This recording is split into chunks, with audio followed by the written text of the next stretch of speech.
नमस्कार दोस्तों, स्वागत है आपका अपने YouTube channel Sarvodaya bio classes में। और आज हम स्टार्ट करते हैं वंशागति एवं विविधता के लक्षण।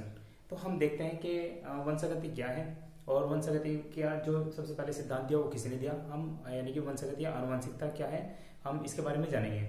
आनुवंशिकता के अगर हम बारे में बात करते हैं तो आनुवंशिकता वे यानी कि वे लक्षण जो एक पीढ़ी से दूसरी पीढ़ी में जाते हैं, यानी कि माता पिता से वे लक्षण जो माता पिता से संतान में जाते हैं, वे सब क्या है, आनुवंशिक लक्षण है। तो हम देख लेते हैं आनुवंशिक लक्षण, है ना।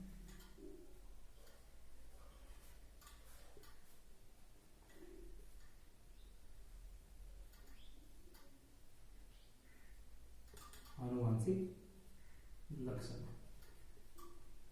यानी कि आनुवंशिक लक्षण वे लक्षण वे लक्षण जो एक पीढ़ी से दूसरी पीढ़ी में स्थानांतरित होते हैं, उन्हें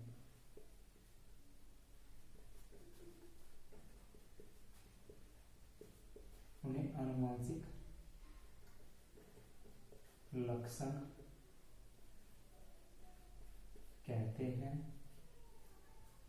तथा इसे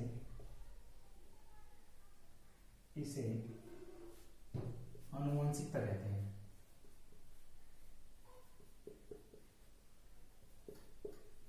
तथा इसे आनुवंशिकता कहते हैं तथा इसे आनुवंशिकता कहते हैं। यानी कि वे लक्षण जो माता पिता से संतान में जाते हैं वे क्या कहते हैं, वे आनुवंशिक लक्षण क्या लेते हैं तथा इसके अध्ययन को या इसे क्या कहते हैं, इसे आनुवंशिकता कहते हैं, यानी कि जेनेटिक्स कहते हैं। अगर हम अब बात करें जेनेटिक्स के बारे में कि जेनेटिक्स है क्या, या जेनेटिक्स के बारे में सबसे पहले किसी ने बताया, तो जेनेटिक्स के पितामह हैं, कौन कहे जाते हैं, ग्रेगन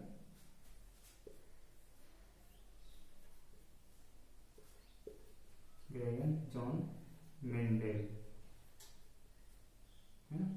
कौन कहे जाते हैं, ग्रेगर जॉन मेंडेल। अगर हम ग्रेगर जॉन मेंडल की बात करें तो इन्हें क्या कहा जाता है, इन्हें आनुवंशिकता के जो पितामह है, ये फादर ऑफ आनुवंशिक जेनेटिक्स कहा जाता है, वो कौन है, ग्रेगर जॉन मेंडेल है। अब ग्रेगर जॉन मेंडल से अगर हम बात करें तो ग्रेगर जॉन मेंडेल का जो जन्म हुआ था वो 22 जुलाई 1800 22 जुलाई 1800 अगर हम बात करें तो इनका जन्म हुआ था 22 जुलाई 1822 में, ठीक है ना, 22 जुलाई 1822 में, ठीक है ना। अगर इसके बारे में हम आगे देखें तो जो ग्रेगर जॉन मेंडेल थे, इन्होंने जो अपने प्रयोग किए वे किसके पर किए थे, वे मटर पर किए थे, है ना, मटर का वैज्ञानिक नाम क्या होता है, पाइसम सैटाइवम, यानी वैज्ञानिक नाम पाइसम सैटाइवम, ठीक है ना। ये मटर का जो होता है वैज्ञानिक नाम होता है पाइसम सैटाइवम। और इन्होंने मतलब कि जो अपने प्रयोग किए थे मटर के पौधे पर किए थे, वे इनके अलग लक्षण थे मटर के, क्या इन्होंने मटर का पौधा ही क्यों चुना, है ना, इसके बारे में हम आगे डिस्कस करेंगे। फिलहाल इतना आप इसे नोट कीजिएगा।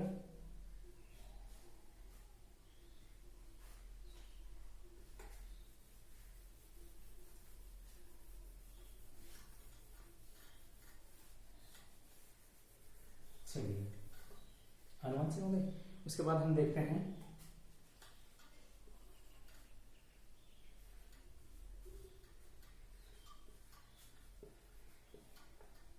विभिन्नता, इसे कहते हैं वेरिएशन, है ना। विभिन्नता या वेरिएशन, अगर हम वेरिएशन की बात करते हैं तो वेरिएशन क्या है कि एक ही माता पिता से, है ना, उत्पन्न होने वाली संतान कभी एक जैसी नहीं होती, है ना, उनमें कोई ना कोई जो लक्षण होंगे वे अलग होंगे, थोड़ा बहुत वे यानी कि वे क्या होंगे, डिफरेंट डिफरेंट उनके लक्षण होंगे, वे हर तरीके से भिन्न होंगी। ये क्या होती है, यही वेरिएशन होते हैं। वो कंडीशन अलग होती है जिसमें ट्विंस या जुड़वा बच्चे अलग हो, वे चीजें हम आगे पढ़ेंगे वे आखिरकार क्यों होते हैं, है ना। वैसे ये क्या है, विभिन्नता, यानी कि एक ही माता पिता से उत्पन्न होने वाली जो संतान है वे हमेशा क्या होंगी, अलग अलग होंगी, यानी कि वे भिन्न होंगी। यही क्या कहलाता है, वेरिएशन कहलाता है। ठीक है, यानी कि इसे हम लिखते हैं किसी जीव से उत्पन्न होने वाली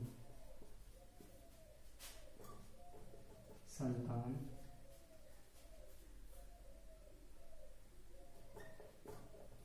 भिन्न भिन्न, है ना, भिन्न भिन्न होती है। यही क्या है, यही वेरिएशन है। ठीक है ना, यही क्या है, यही विभिन्नता या वेरिएशन है, इसे ही वेरिएशन कहते हैं। और इसके विभिन्नता क्यों आती है, ठीक है, उसके बारे में हम जानेंगे कि क्या कारण है, क्यों विभिन्नता आती है, तो हम उसे देख लेते हैं ना। विभिन्नता, तो अगर हम वेरिएशन की बात करें, है ना, वेरिएशन, तो वेरिएशन के अगर हम देखें कि कितने टाइप की होती है, 2 टाइप्स की होती है।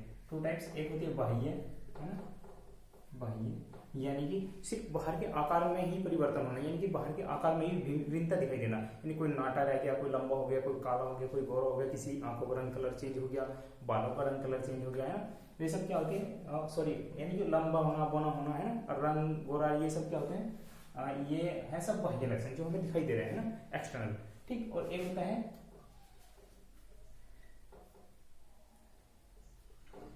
लिंग वाले, है ना, ये इससे क्या उत्पन्न होंगे, एक तो या तो होगा नर या होगा मादा। ठीक है, ये लक्षण उत्पन्न, ये वेरिएशन उत्पन्न होते हैं। अब बात करते हैं कि वेरिएशन कौन से जन्म में होती है ना। अगर हम वेरिएशन की बात करेंगे तो वेरिएशन क्या होता है, ये हमेशा किस में होता है, लैंगिक जन्म में होता है, लैंगिक जन्म में होता है। ठीक है, किस में होता है, लैंगिक जन्म में होता है। ठीक, अब हम लैंगिक जन्म में देख लेते हैं।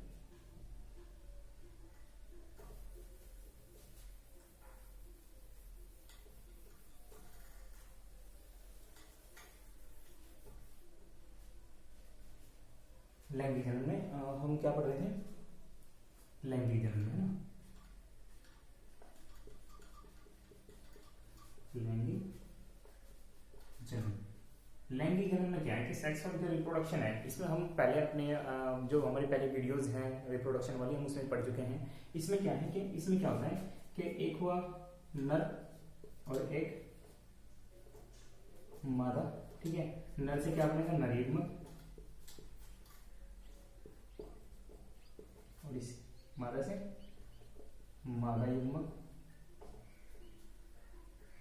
है ना, नर से नर युग्म, मादा से मादा युग्म, और इनसे क्या बनेगा, युग्मनज का निर्माण होगा, इसे जाइगोट कहते हैं, और जाइगोट से क्या बनेगा, भ्रूण बनेगा, भ्रूण बनेगा। ठीक है ना, भ्रूण से क्या होते हैं, नई संतान की उत्पत्ति हो जाती है। अगर हम बात करें नर की, तो इसमें कितने गुणसूत्र होते हैं, 46, और मादा में इसमें भी 46, है ना, 40 गुणसूत्र होते हैं। लेकिन जब लैंगिक जनन होता है तो उसमें अर्धसूत्रीय विभाजन के द्वारा, क्योंकि यहाँ से क्या होगा, यहाँ से 23 यहाँ से और 23 यहाँ से, जो गुणसूत्र है वे किस में जाएंगे, जो बनने वाली जो जाइगोट बनता है उसमें कितना होगा, 46। ठीक है, 46। अब अगर जो लक्षण नर के थे, है ना, वे लक्षण, कुछ लक्षण तो नर के या मेल के और कुछ फीमेल के, ठीक है, वे लक्षण आधे इसके, और बनने वाली जो संतान है वो क्या होगी कि इनमें दोनों के लक्षण पाए जाएंगे। ठीक है ना, यानी कि मेल के लक्षण भी, फीमेल के लक्षण भी, इसलिए यहाँ क्या आती है, यहाँ वेरिएशन आती है, वेरिएशन या विभिन्नता आती है, क्योंकि नर और मादा के अलग अलग लक्षण आधे आ रहे हैं। ठीक है, उनमें क्या आ रही है, उनमें ही वेरिएशन आ रही है। ठीक, इसी कारण क्या होता है, विभिन्नता। एक ही जन से उत्पन्न होने वाली सभी जो संतान है वे एक जैसी नहीं होती। ठीक है, ये लैंगिक जनन में होता है। अगर हम बात करें कि वेरिएशन जो है वो अलैंगिक जनन में होता है, नहीं, अलैंगिक जनन में नहीं होता। हम देख लेते हैं,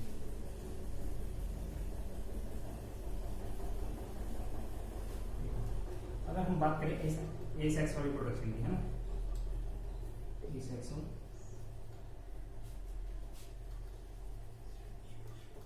सेक्सुअल रिप्रोडक्शन, ठीक है। इसमें क्या होता है कि अगर मान लिया इसमें जो डीएनए होता है ना, वो सेम अपनी जैसे ही संतान उत्पन्न करता है। उत्पन्न क्या, इसमें जो जो इनका जेनेटिक मटेरियल है, डीएनए जो होता है वो क्या करता है, वो अपनी कॉपी बनाता है, ठीक। जैसे अगर मान लिया यहाँ 2 डीएनए है, 2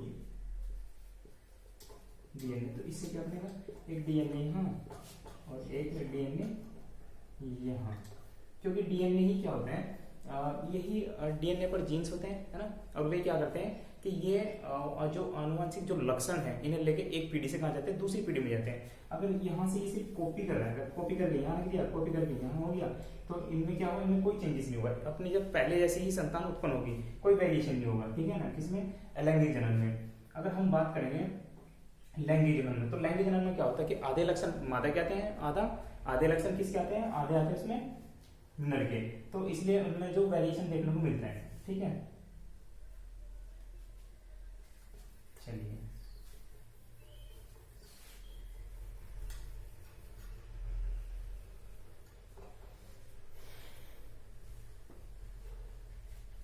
अगर हम बात करें, अब हम बात करते हैं आनुवांशिकता की, है ना, जेनेटिक्स।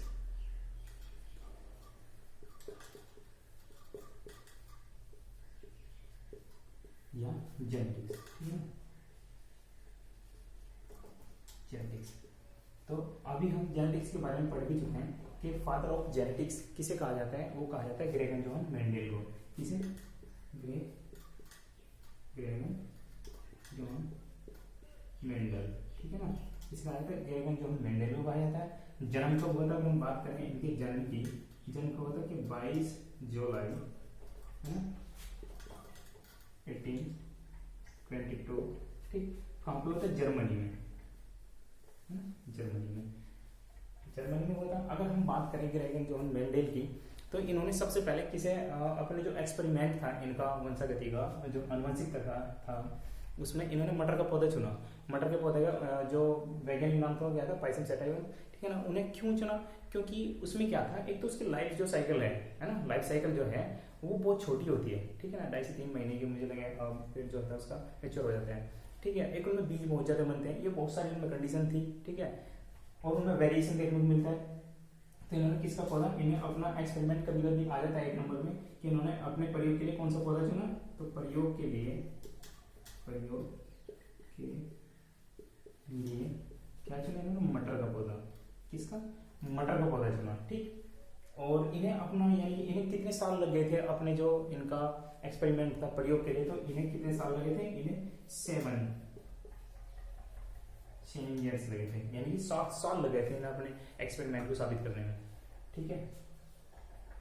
ग्रेगन Johan Mendel.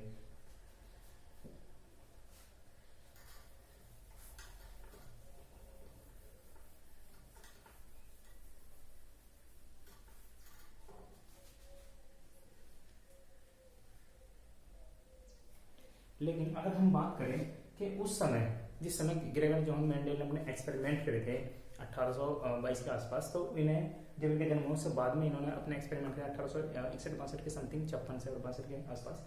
तो उसमें क्या हुआ, उसमें इन्होंने जब अपने एक्सपेरिमेंट कर दिए, ठीक है, उस समय इनके एक्सपेरिमेंट को जो इनकी अवधारणाएं थी उन्हें मान्यता नहीं दी गई। उस समय ऐसा हुआ कि इनकी जो इनकी अवधारणाएं थी आनुवंशिकता की, उन्हें इनके मरने के बाद वे सभी जो अवधारणाएं थी वे सब मिली, मान्यता मिली।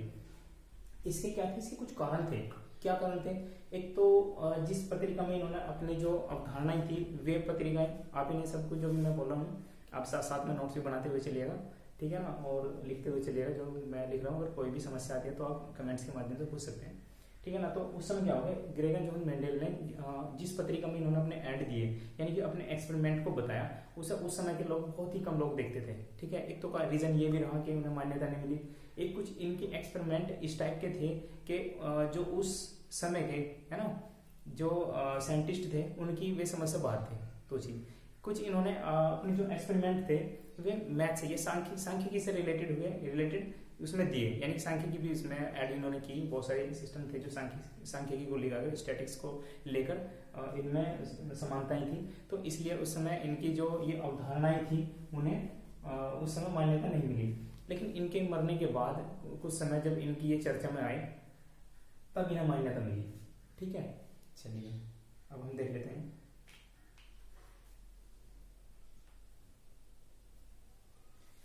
अब हम देखते हैं कि इन्होंने मटर के पौधे को ही क्यों चुना, ठीक है, यानी कि इन्होंने मटर के पौधे को ही क्यों चुना था अपने एक्सपेरिमेंट के लिए। तो सबसे पहले हम अपना पहला पॉइंट लिखते हैं कि एक तो इसकी लाइफ साइकिल है ना, लाइफ साइकिल यानी कि इसका जो जीवन जो चक्र था वो बहुत छोटा था, है ना, बहुत छोटा, ठीक है ना, बहुत छोटा, जिससे कि इनके एक्सपेरिमेंट जल्दी जल्दी हो जाते हैं ना। वे एक छोटा पौधा है, जल्दी जल्दी वो मैच्योर होगा और जल्दी जल्दी नई संतान उनसे बनती रहेगी, बीज मिलेंगे। ठीक है, एक तो उनकी लाइफ साइकिल बहुत छोटी थी, किसकी, मटर के पौधे की। नंबर 2 अगर हम बात करेंगे मटर के पौधे की, तो एक तो उनकी लाइफ साइकिल बहुत छोटी थी, फिर मटर के पौधे में कुछ विपर्यासी, है ना, यानी कि मटर के पौधे में विपर्यासी गुण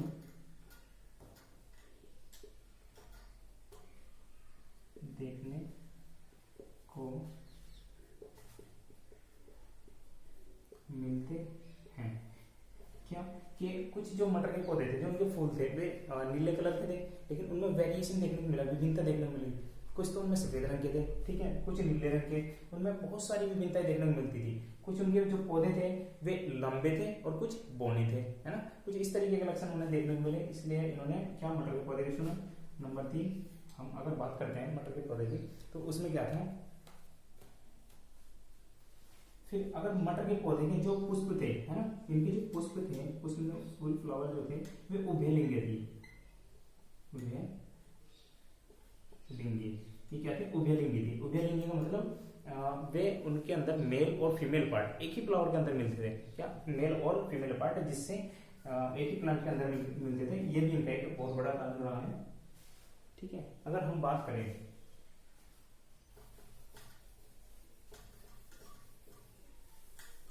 अगर हम बात करेंगे तो इनमें एक तो स्वपरागण बहुत बड़ी आपने खुद होता था, प्राकृतिक रूप से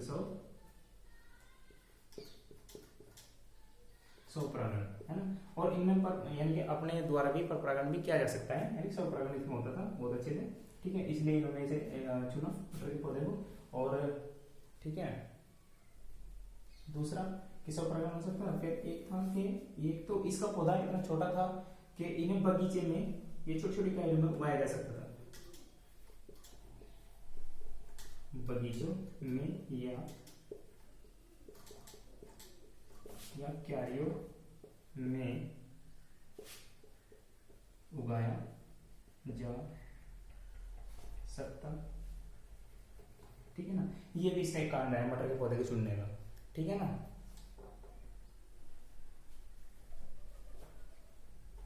चलिए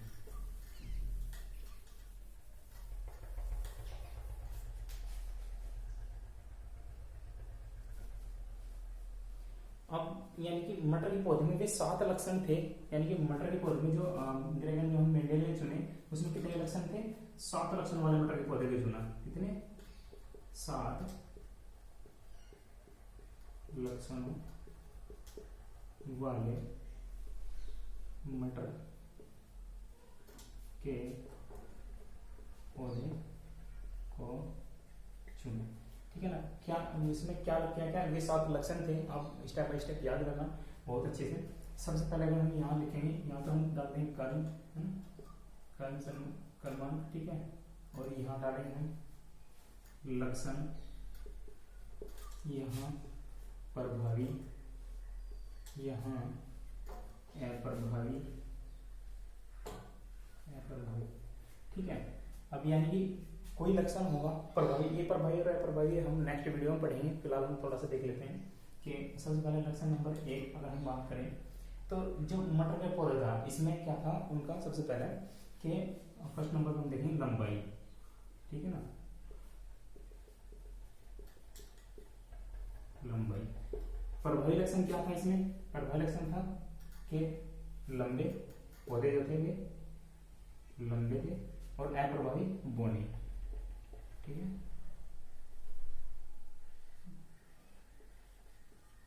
बौने थे, देख लेना ना। यानी कि लक्षण क्या, लंबाई को लक्षण, और लक्षण में क्या, यानी कि प्रभावी लक्षण क्या था उसमें, लंबे थे, और अप्रभावी क्या था कि बौने भी थे कुछ पौधे उनमें, कुछ इस तरीके के लक्षण उसमें देखने को मिलते हैं। ठीक है, उसके बाद अगर हम देखें नंबर 2 कि बीज की आकृति, बीज की आकृति, प्रभावी लक्षण क्या था, बीज गोल थे, ठीक है ना, और अप्रभावी क्या था, झुर्रीदार थे, है ना, झुर्रीदार थे। ठीक है, यानी कि बीज का जो आकृति थी बीज की वो कैसी थी, वो गोल थी।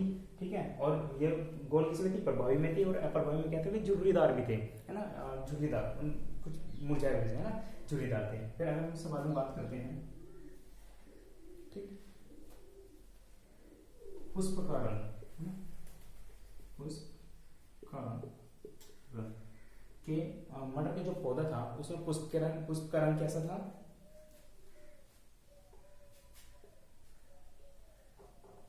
पुष्प का रंग ये था,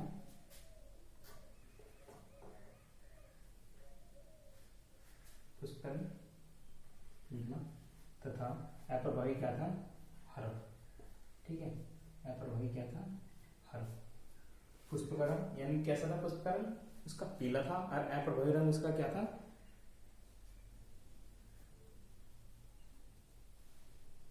पुष्प का रंग उसका पुष्प का रंग था नीला, सॉरी, पुष्प का रंग क्या था उसका, जो पुष्प का रंग जो था उसका, हम देख रहे हैं, अच्छा सॉरी, पुष्प का रंग क्या था, पीला, छोड़ दीजिए आप, पुष्प का रंग था बैंगनी, बैंगनी। ठीक है, पुष्प का रंग बैंगनी था, और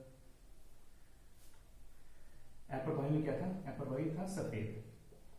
ठीक है, अब हम देख लेते हैं बीज का रंग, है ना, बीज का रंग, बीज का रंग क्या था, बीज का रंग पीला था। ठीक है, बीज का रंग क्या था, पीला था, अप्रभावी क्या था, हरा। ठीक, बीज का रंग पीला था और इसमें ये क्या था, हरा था। उसके बाद अगर हम बात करते हैं फली,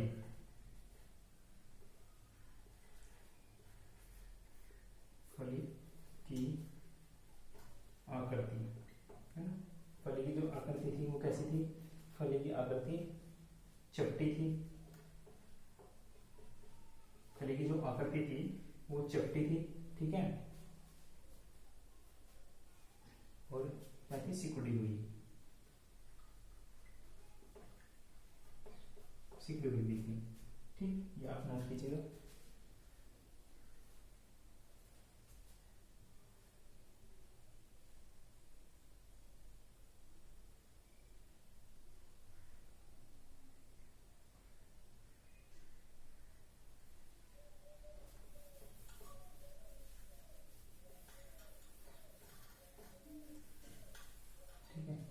आप देख लेते हैं पुष्प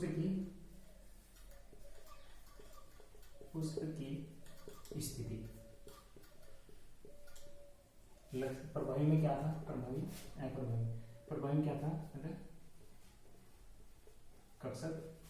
कक्षक थी, और अप्रभावी में क्या था, अग्रस्त थी। नंबर 7, फली का रंग, फली का रंग क्या था, फली का रंग था हरा, और अप्रभावी यानी कि अप्रभावी में क्या था, पीला। ठीक है, पीला। तो बच्चों ये क्या थे, ये मेंडल के थोड़े से नियम थे अप्रभावी, और हम देखेंगे अप्रभावी और प्रभावी और नियम के बारे में हम जानेंगे नेक्स्ट वीडियो में। तो आपके लिए क्वेश्चन है कि आप मुझे कमेंट्स करके बताइएगा कि ये सब पहला क्वेश्चन कि जो लैंगिक जनन में, ठीक है, जो वेरिएशन देखने को मिलता है, सॉरी यानी कि वेरिएशन किस जन्म में देखने को मिलता है, एक तो ये हो गया। फिर मेंडल का जो जन्म है वो कहाँ पर और कब हुआ था, 2 क्वेश्चन हो गए। और एक तीसरा कि मेंडल ने मटर के पौधे को क्यों चुना, ये आप मुझे कमेंट्स करके बताइएगा। ठीक है, और वीडियो अच्छी लगे तो सब्सक्राइब करना बच्चों। कोई भी समस्या आए तो आप मुझे कमेंट्स के माध्यम से पूछ सकते हैं। धन्यवाद।